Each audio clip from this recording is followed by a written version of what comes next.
아파트 가격은 기본적으로 상품이익의 수요와 공급에 의해 이루어집니다.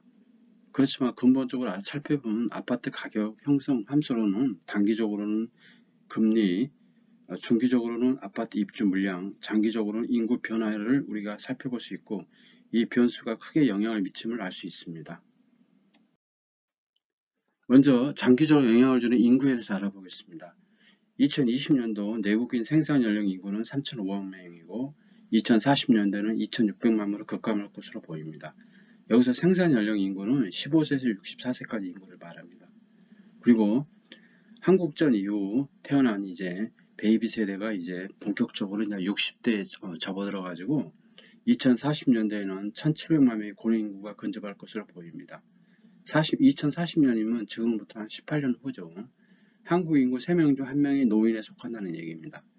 그리고 2022년도에는 총 인구가 5,162만 명으로 추정되는데 여기서 이제 15세에서 64세까지 인구가 71%, 14세 이하 인구가 11.5%, 그다음에 65세 인구가 17.5%인데 2030년이 되면은 인구 수도 줄지만은 이제 0세에서 14세 인구가 급감해가지고 8.5%, 그리고 65세 인구가 급증해가지고 25.5%가 됩니다.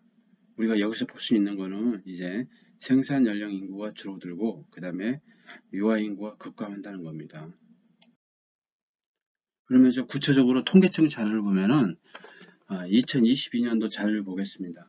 아까 얘기한 대로 이제 0세에서 14세 인구가 593만 명인데 2030년도에 보면은 이제 432만 명으로 감소할 것으로 이렇게 보입니다. 그렇지만 이제 그 주민등록 세대수 이렇게 보면은 이제 점진적으로 이렇게 1인 가구가 증가함에 따라서 가지고 증가함을 알 수 있습니다.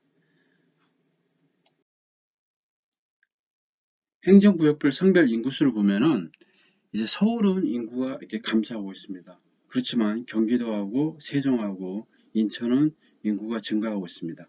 그의 지방들은 인구가 감소하고 있죠. 그 이유 중 하나가 경기도 남부 지역에 이제 집중적으로 이제 반도체라든지 이런 첨단 공장이 많이 건설되고 있고 또 경기가 또 활발하기 때문에 경기도 쪽, 그 다음에 이제 인천 이쪽 경기도 이제 북부 쪽, 특히 김포 지역에 아파트가 이제 집중적으로 건설되면서 많은 입주가 됐기 때문에 인구가 이렇게 증가한 것으로 보입니다. 우리가 이제 이렇게 중점적으로 봐야 할 거는 이제 6세 이상은 인구가 이제 40만 이상을 이렇게 유지를 했었는데 5세부터 인구가 계속 감소해가지고 지금 태어나는 인구가 24만 명 정도 되는데 이 추세가 앞으로 더 감소할 것으로 보입니다. 안타까운 현실이지만은 인구가 이제 급감한다는 것을 알 수 있습니다. 지금 40대, 50대에 보면은 인구가 이제 80만, 90만인데 20만이 됐다는 얘기는 거의 인구가 3분의 1에서 4분의 1 토막난다는 얘기죠. 19세에서 38세까지 인구를 한번 보겠습니다. 19세, 20대는 60만 정도 되는데 40대는 80만, 그 다음에 이제 50대, 50세, 51세, 50세, 53세 이 정도는 거의 90만 정도 있고 육박하죠. 70대는 40에서 30만 정도 되고 이제 80대는 20만 정도 되죠. 근데 앞으로 이제 더 오래 살기 때문에 70대, 80대도 많이 늘어날 것으로 예상됩니다. 그리고 이제 한국 부동산이 이제 특징 중 하나가 이제 부동산이 실거주보다는 투자 개념으로 많이 변하다 보니까 이제 아파트 가격도 비싸고 이러니까 이제 금융기관에서 저당을 일으키죠. 이렇게 저당을 통해서 이렇게 주택을 사다 보니까 이제 금융 비용을 생각 안 할 수가 없는데 기준금리가 계속 상승하다 보니까 금융 비용이 급증하게 됐습니다. 미국에서 12월 14일 날 이제 기준금리 0.5% 인상을 했는데 미국은 기준금리가 4.5%가 됐습니다. 한국은 3.25%로 내년 1월 13일 날 다음 이제 금융통화위원회가 개최가 되는데 아마 그때 금리도 일부 인상되지 않을까 이렇게 생각하는데 아마 기준금리는 아마 내년에 아마 두세 번 정도 더 인상할 것으로 이렇게 예상합니다. 연준 금리를 보시면은 2022년도 1월 27일 날 0.25%였는데 불과 1년 만에 이제 금리가 4.5%가 됐습니다. 엄청나게 오른 거죠. 그만큼 코로나 때 달러를 엄청나게 풀었기 때문에 물가 상승을 억제를 못한다고 그러면 큰 문제가 되기 때문에 금리를 이제 굉장히 인상한 것으로 이렇게 보입니다. 그리고 이제 중기적으로 영향을 미치는 주택경기에 영향을 미치는 입주 물량에 대해서 말씀드리겠습니다. 올해 입주 물량이 전국적으로 33만 가구였는데 내년도 이와 비슷한 34만 가구가 될 것으로 보입니다. 서울은 2만 4,115가구이고 서울은 내년에 이제 2만 4,310가구가 될 것으로 예상합니다.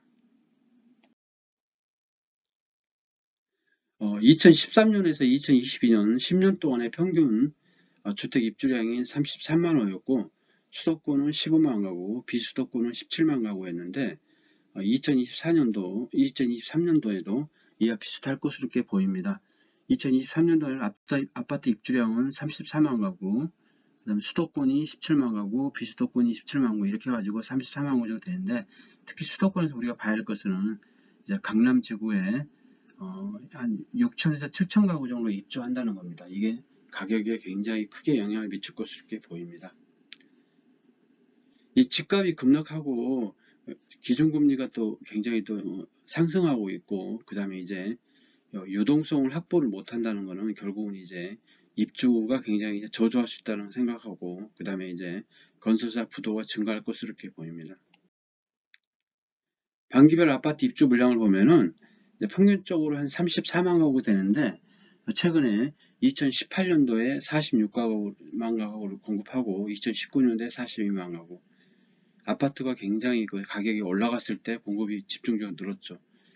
내년하고 내후년도 물량도 아파트 가격이 굉장히 좋았던 시기인 2019년부터 이렇게 건설했던 물량이기 때문에 아파트 물량이 적지 않은 물량이 공급된다고 볼 수 있겠습니다. 2023년도 시도별 입주 물량의 수준을 비교해 보겠습니다. 전국적으로 34만 가구 되고 입주 예상이고 서울은 2만 4천 가구 정도 입주 예정입니다.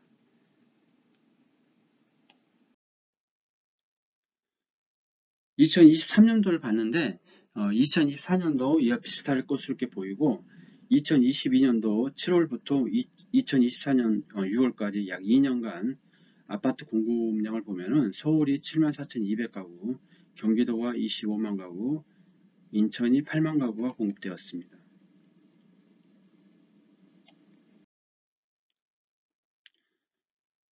인천하고 경기도는 당연히 이제 인구가 이제 다른 지역에서 유입이 많이 됐기 때문에 인구가 굉장히 증가하고 있습니다. 경기도는 2022년도에 1357만 명, 인천은 296만 명이 되겠습니다. 마찬가지로 이제 이 서울에서 빠지는 인구하고 그 다음에 지방에서 올라오는 인구가 전부 이제 경기도와 인천 쪽으로 많이 이렇게 유입했다는 거죠.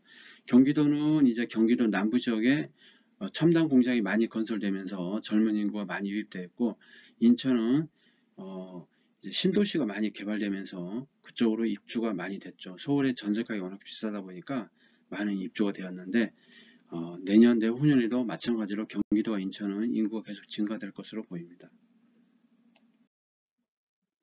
2023년도 인허가는 이제 소폭 이제 감소할 것으로 보입니다. 왜냐하면 경기가 안 좋기 때문에. 그리고 주택건설 인허가 착공도 인허가를 받았으면 착공을 해야겠죠. 근데 착공 비율도 감소할 것으로 보입니다. 원자재 상승이라든지 이런 여러 가지 게 이제 기인한 것으로 보입니다. 그리고 분양 물량도 감소할 것으로 보입니다. 그렇지만 이제 입주 물량은 이제 평균에 비해 가지고 약간 소폭 증가할 것으로 보입니다.